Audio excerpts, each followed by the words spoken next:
بسم اللہ الرحمن الرحیم۔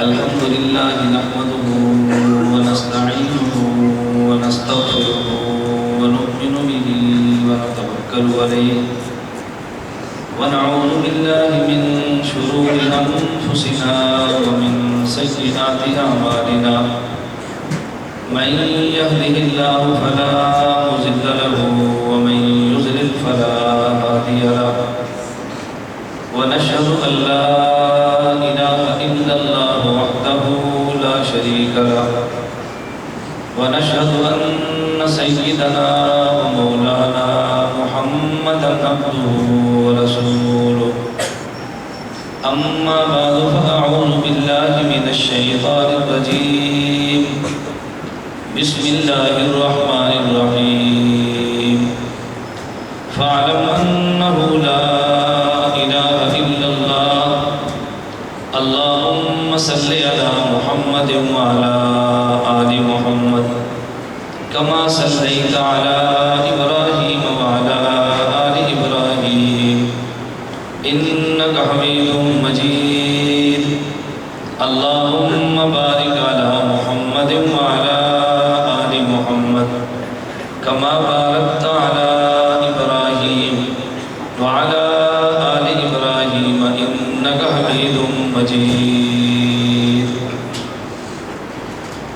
معزز علماء کرام، میرے نہایت واجب الاحترام بزرگوں، مسلک اہل سنت والجماعت سے تعلق رکھنے والے وجود نوجوان دوستوں اور بھائیوں، ہمارا آج کا سالانہ جلسہ ہے اور آپ حضرات کے علم میں ہے کہ سالانہ جلسے کے موقع پر عموماً اس کی 2 نشستیں منعقد ہوتی ہیں۔ پہلی نشست میں ان طلباء کو سبق پڑھایا جاتا ہے جنہوں نے باضابطہ وفاق المدارس کے تحت درس نظامی کو مکمل کیا ہوتا ہے، اور اس میں دورہ حدیث شریف کے اس مبارک سال کی ایک اہم کتاب صحیح بخاری کی آخری حدیث کا درس کوئی شیخ پڑھاتے ہیں۔ طلباء بھی اس سبق میں شرکت کرتے ہیں اور طلباء کے علاوہ عام لوگ بھی اس سبق میں شرکت کرتے ہیں۔ بہت سارے احباب کو اس سبق پر گلہ ہوتا ہے کہ ایسا سبق نہیں ہونا چاہیے، اس لیے کہ یہ بدعات کے زمرے میں آتا ہے، اور بہت سارے احباب اس میں گلہ بھی کرتے ہیں کہ ہمیں فلاں فلاں بدعات سے دیوبند والے منع کرتے ہیں اور خود آخری سبق میں شرکت کرنے کی بدعات کے لیے دعوت دیتے ہیں۔ حالانکہ اس تقریب کا مقصد صرف یہ ہے کہ چونکہ طلباء نے سال بھر پڑھا ہے، عام انسان جو سال بھر حدیث مبارک میں سبق میں شرکت نہ کر سکا، اس کو اس حدیث مبارک کے آخری سبق میں شرکت کا موقع دیا جائے تاکہ 2 لفظ پڑھ کے وہ بھی کسی محدث کے شاگرد ہونے کا اعزاز حاصل کرے۔ باقی نہ ہم اس کو ضروری سمجھتے ہیں، نہ اس کے چھوڑنے کو گناہ سمجھتے ہیں، نہ ہم اس کا التزام کرتے ہیں۔ بدعت کے لیے اتنا کافی نہیں ہے کہ کسی سبق کے لیے جمع کیا جائے اور جمع ہونے کا نام بدعت رکھ کے اس کو مسترد کر دیا جائے۔ تو ہمارے سالانہ جلسے کی ایک نشست وہ صحیح بخاری کی آخری حدیث مبارک کے حوالے سے ہے۔ اس کو سادہ کرو گے۔ میں چونکہ دیہاتی خطیب ہوں، میں یہ تو سپیکر بھی دیہاتی ہوں، ورنہ خطیب دیہاتی ہوتا ہے، سپیکر شہری ہوتا ہے۔ خطیب اور سپیکر آپس میں لڑتے رہتے ہیں، لوگ تمہارا تماشا دیکھتے رہتے ہیں اور بات سمجھ نہیں آتی۔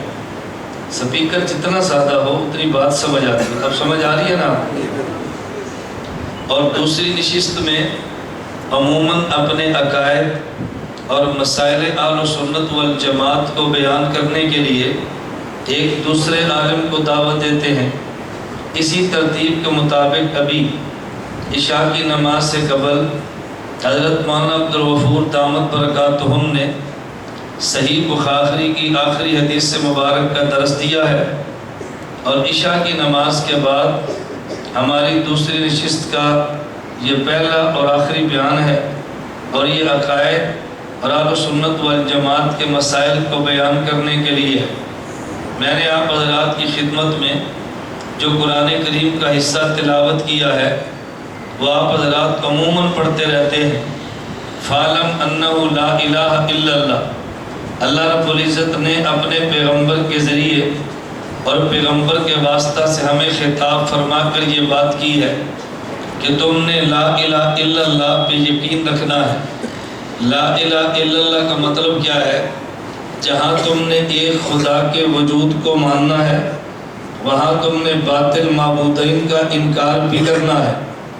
توحید کے لیے ایک اللہ کا ماننا کافی نہیں بلکہ ساتھ باطل معبود کا انکار کرنا بھی ضروری ہے۔ اس سے پتہ چلا عقیدے میں دو چیزیں آتی ہیں، بعض وہ چیزیں جن کا اقرار ضروری ہے اور بعض وہ چیزیں جن کا انکار ضروری ہے۔ محض اقرار کا نام عقیدہ نہیں ہوتا اور محض انکار کا نام بھی عقیدہ نہیں۔ جس کا اقرار کرنا چاہیے اس کا اقرار کریں اور جس کا انکار کرنا چاہیے اس کا انکار کریں۔ حضرت امام بخاری رحمۃ اللہ علیہ کی صحیح بخاری کی 9082 روایات کا مطالعہ فرمائیں۔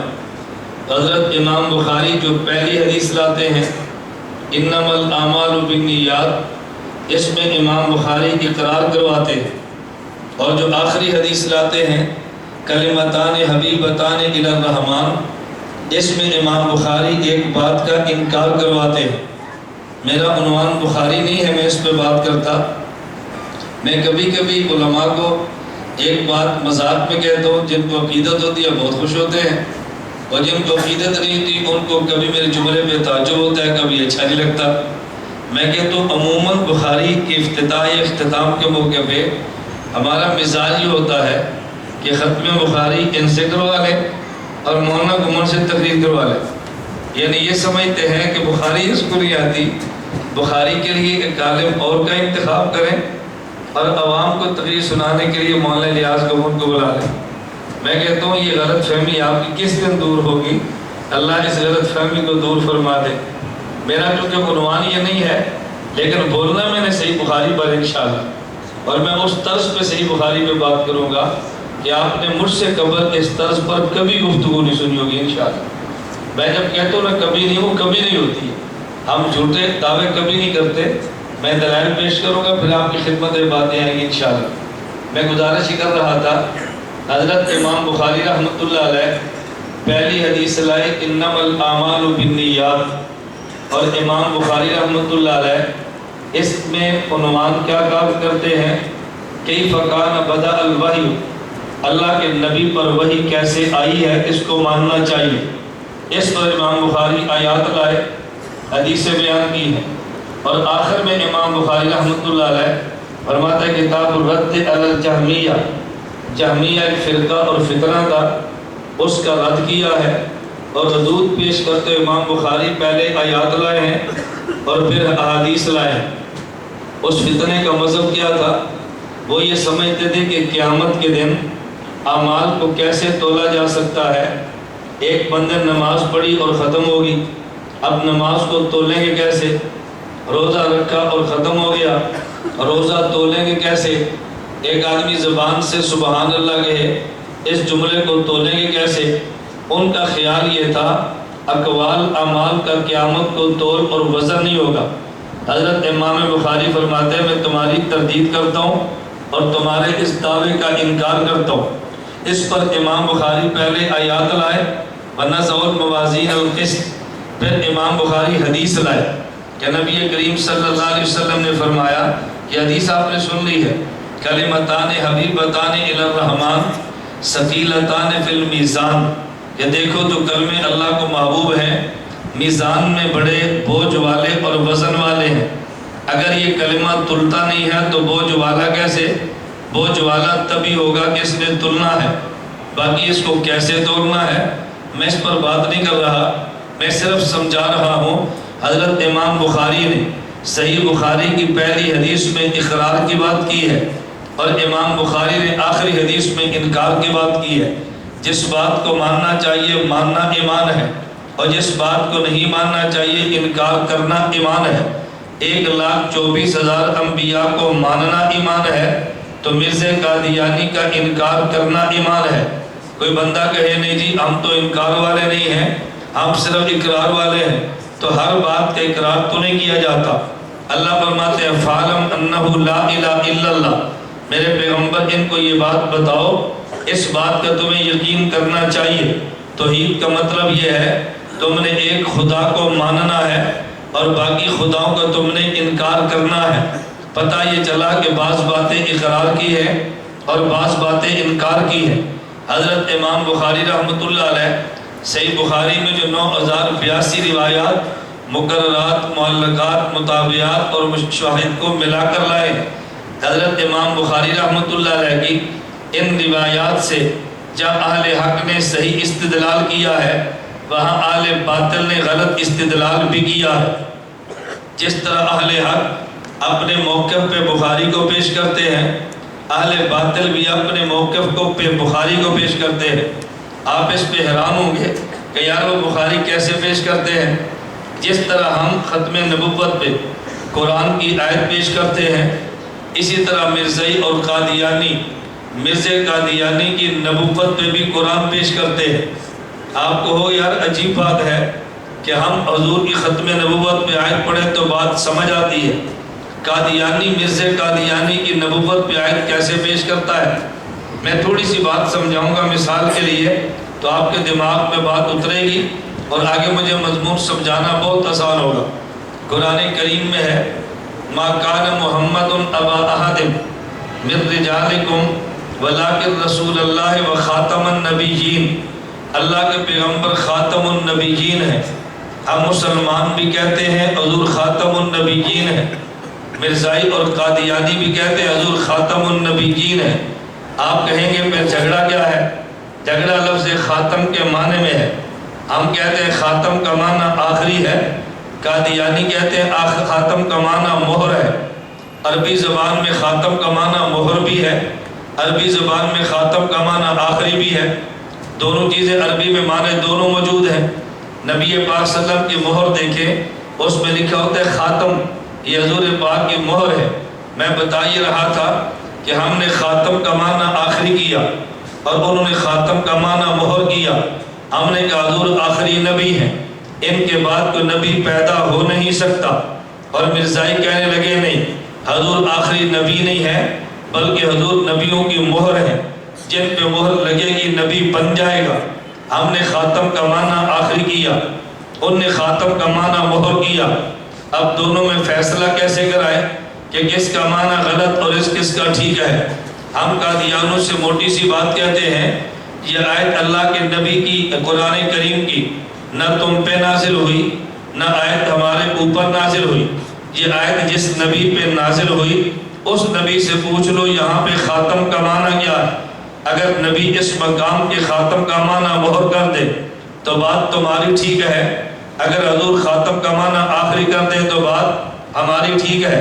ہم نے دربار نبوت پہ حاضری دی ہے تو رسول اکرم صلی اللہ علیہ وسلم نے فرمایا انا خاتم النبیین لا نبی بعدی، مجھے خاتم النبیین کہتے ہیں، اور خاتم النبیین کا معنی لا نبی بعدی، میں آخری نبی ہوں اور میرے بعد کوئی نبی، بولو میرے بعد کوئی نبی، بلند آواز میرے بعد کوئی نبی نا، آپ نے غلط ترجمہ کیا ہے۔ میں جب کہتا ہوں نا بولو، اس کا معنی ہے میں نے خاص بات آپ کو سمجھانی ہے، ورنہ میرا تو کھپ کا شوق ہی نہیں ہے۔ آپ کو پتا ہے میں تو جلسوں میں خوش ہوتا ہوں کہ ہمارے جلسے میں شور نہ ہو، ہم نے سپیکر کا شور بھی بند کرا دیا ہے، آپ کا شور بھی بند کرانا ہے۔ خطیب کی خواہش ہوتی ہے کہ جلسے میں نعرہ لگے، وکیل کی خواہش ہوتی ہے کہ لوگ چپ ہو جائیں، کیوں خطیب کو شور پسند ہے اور وکیل کو خاموشی اور سناٹا پسند ہے، اس نے دلائل جو دینے ہیں، تو میں جتنا وقت نعروں میں لگاؤں اتنا وقت اپنے دلائل میں کیوں نہ خرچ کریں۔ دلائل کی کمی ہو تو بندہ نعرے پر لگا دے۔ میری بات پہ توجہ رکھنا، اللہ کے نبی نے کیا فرمایا، میں آخری نبی ہوں اور میرے بعد کوئی نبی، ہم ترجمہ کیا کرتے ہیں، میرے بعد کوئی نبی بولو نا، جو ترجمہ آپ کرتے ہیں میرے بعد کوئی نبی نہیں آئے گا، اس ترجمے پر قادیانی یہاں پر اعتراض کر دینا۔ آپ کہتے ہیں حضور اکرم صلی اللہ علیہ وسلم کے بعد کوئی نبی نہیں آئے گا، تو تم بتاؤ حضرت عیسیٰ علیہ السلام نے آنا ہے کہ نہیں؟ بولو نا۔ تو ادھر کہتے ہو نبی نہیں آئے گا، ادھر کہتے ہو عیسیٰ علیہ السلام نے آنا ہے۔ پھر ہم جواب دیتے ہیں عیسیٰ علیہ السلام آئیں گے لیکن امتی ہونے کی حیثیت سے آئیں گے۔ بھائی امتی ہونے کی حیثیت سے بھی آئیں تو ان کی نبوت ختم تو نہیں ہوگی نا، نبوت بھی ہوگی، حضور کی امتی بھی ہوں گے۔ پھر آپ کیا جواب دیں گے؟